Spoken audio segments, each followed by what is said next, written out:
Ladies and gentlemen, boys and girls, welcome to the first episode of Spurs Nation. Spurs Nation is a show by Spurs fans for Spurs fans. At Spurs Nation, we'll be discussing everything Spurs, from transfers and to the weekly breakdown of the games. My name is Boon Chen, you can call me BC. I'm your host for this show. I've been a Tottenham fan all my life. So I remember when I was 8, I was watching the World Cup, then I saw this guy with long hair, blonde hair some more. You all know that I have a weak spot for blondes. So I started to follow him and I realized that he's playing for this team called Tottenham. So I started watching Tottenham, following them, fell in love with their game, fell in love with the club. And as they said, the rest is history. With that being said, let's move on. Let's talk about the season just ended. I would say it was a train wreck. Let's start with the pre-season. Fresh from coming off the euphoria of the Champions League final, Spurs fans all over the world could be forgiven for being big-headed. We were looking forward to another very good season. Some were even saying that we might just win the league. The team came down to Singapore for the ICC and we even beat Juventus. So during the game you can see all the excitement, everything. We even saw our first signing, our record signing, and Ndombele. So finally, moving on to the first full season in our new state-of-the-art stadium, still currently unnamed, if we are just calling it the Tottenham Hotspur Stadium right now. So we also added Cezinho and Lo Celso to the team. Confidence going into the season have never been higher. The season started quite alright, then the season soon started to crumble in front of our eyes. Fans were all very heartbroken when our beloved manager Pochettino's 5 years reign came to an end. Almost immediately came in the serial winner, Jose Mourinho. He's known as a special one. His reign started very well until injuries hit us very badly. At one point of time, we didn't even have a fit senior striker to fill. So we were winning games, we were losing games that we should have won. So for the January window, we decided we needed some reinforcement. So we brought in Bergwijn and Jetson. The season unfortunately came to a halt due to the COVID-19 pandemic outbreak. At one point of time, even one of our players, which is unnamed, was actually tested positive for COVID. The club turned the stadium into an NHS place where we were treating and we were helping out with the whole situation in the Tottenham area. But in a weird way, this COVID-19 break actually did us good. We welcomed back Sani, Musa and Kane from injury. Without this break, I don't think we were finished as high as we were. And for the first time in Jose's reign, we actually had a full team to select from. After the break, we came back. We started alright, but then we went down. But the turning point was when we won in the North London Derby. We never looked back. So we ended the season with Europa football for the upcoming one, although 3 qualifying games awaits us. I was telling everyone in the Spurs community that if we can't beat these 3 teams during the qualifying games, don't even think about playing in the Europa League. So to say the least, in my personal opinion, this has been a very disappointing season based on the high standards we set for ourselves. Gone are the free-flowing attacking football. In comes the tactical battles. So my question to you guys out there is this: does Jose still deserve to be called the special one? Friends, tell me, who do you think can improve our team? That one player that can be added to make a difference? Leave your comments below. We will be discussing this next week with our panel. In our next segment, let's talk about what's trending today. If you don't already know, the Amazon Prime show All or Nothing Tottenham Hotspur will be premiering on the 31st of August 2020. This show will be basically showing everything from the departure of Pochettino and of course the arrival of the special one, Jose, and what happened in between. Of course, the show also highlighted the COVID situation in London and how the club responded to it. Guess who's the narrator? Yes, you got it. Tom Hardy, also known as Bane. So, is Kane related to Bane? You know, when Kane was wearing the Batman mask, so are they trying to say something here? So, why Hardy? That's for you to find out, yeah. As a fan, I'm hoping that the show will be like the recent show about the Chicago Bulls and Michael Jordan, The Last Dance. That show reignited so much interest in the Chicago Bulls, and of course, it showed us so many never seen before behind the scene footages.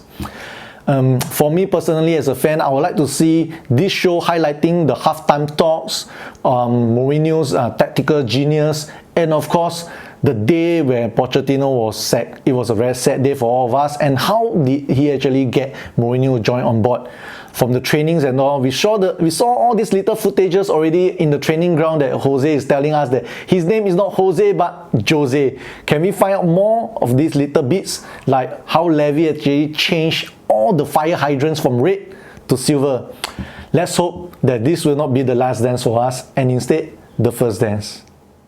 So guys, in Spurs Nation, we'll be talking to fans like you, so we'll be having them on our show on a weekly basis. So let's welcome our guest today, the Singapore football legend and Spurs fan. Let's go. Today we have with us a very special guest. It's not easy to get him. He's a very busy man. He has been a lifelong supporter of Tottenham. He was also part of the dream team, the Singapore dream team that captured and won the hearts of Singaporeans. Of course, all of us growing up knows that the dream team is actually basically one of the best Singapore team ever. He's also known as the original heartthrob of Singapore football, and also happens to have one of the best, the most cultured left foot in the history of Singapore football. Without further ado, let's welcome our guest for today, Man Hon, to Spurs Nation.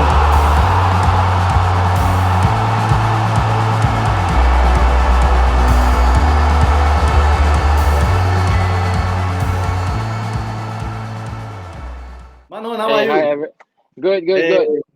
Thank you so much once again for joining us and agreeing to actually appear on my show. So sorry. I was a bit busy, so I have to talk to you on in my car. Yeah, so sorry. Sure, no worries. All that matters is you appear. Anyway, I like your shirt. Very colorful. Everyone who knows you know that you have been a football fan for the longest time. But maybe something they don't really know, that you are actually a Tottenham Hotspur fan. So kindly share with us, our fans, our followers, that actually why did you support Spurs?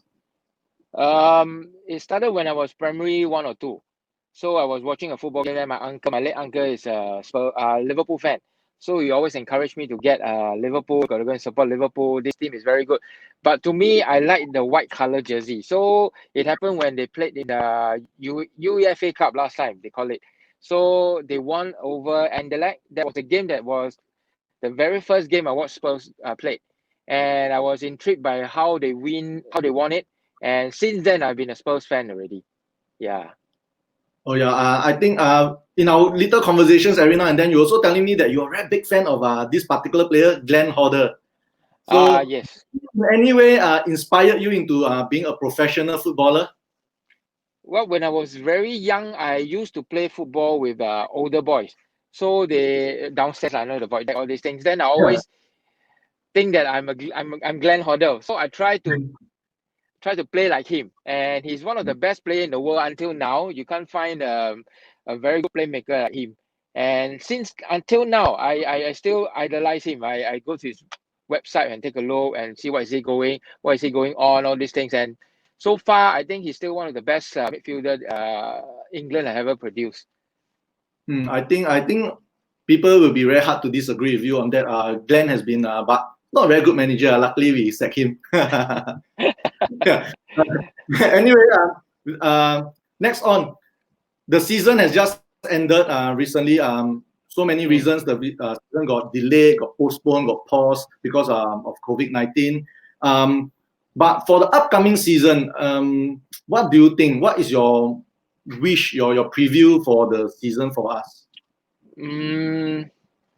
I think when Jose Mourinho comes in, I'm very happy because no other coach that can actually produce so many cups that he won, and I'm so happy that he came. But I'm very sad that Pochettino was sacked that time. But you can see the boys are not playing for him anymore after the finals. You can see the players are lacking in stamina, the ideas, and the players' body language and the coach body language. You can actually tell that it's the end of the era for him. So when they got Jose Mourinho, I was really very happy. But to be honest, a lot of people don't really like his way of coaching, as well as the way of the tactics that he did. But to me, it's as long as you win the cup, you win a cup or two, and he's a proven coach, and we have to stick with him. Even though the last quarter of the season, we win some, we lose some, but it's not his team. So now he's getting his full season back. So we have to judge him from now, not last year, not last season or this year. This year, you can actually talk about still not his team, but he's trying to get players that he wants. And we have to see the board whether they're going to give him money to buy players that he wants or not. That would be a big problem. You know, our board won't really. Correct. So anyway, with that said, what do you think? What's your prediction for our season? Do you think we can win a cup? What cup? And what will be a good season for you come end of the season? For me, I think for the past 20 years, we don't see Spurs getting the top 4, top 6. It's only recent years whereby probably about 6 or 7 years ago, we are so-called top 6 team.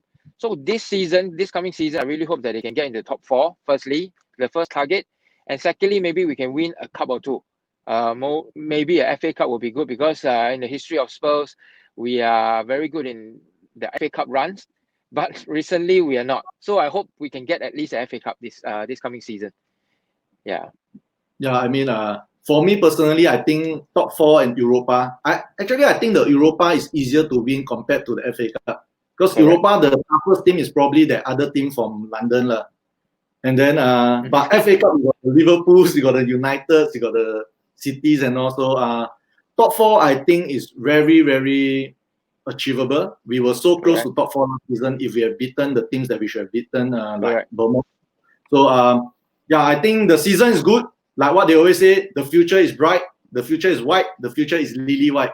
Anyway, with that said, once again, Man Hon, thank you so much for actually making your time to just share with us a little bit about you and your outlook. And I hope to see you very soon again on Spurs Nation. Yeah, sure.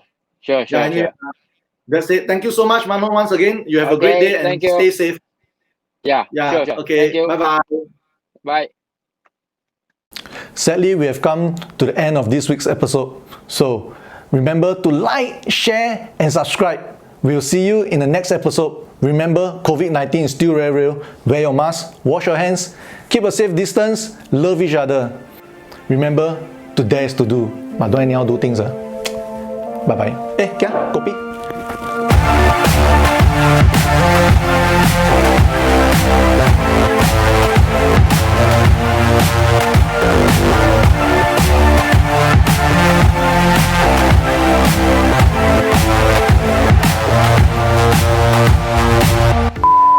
Does Jose still deserve to be called the special one? So fans, friends, leave your comments below. No, cannot. We'll discuss it with our panel next year. Cut. Friends, leave your comments below on the comments.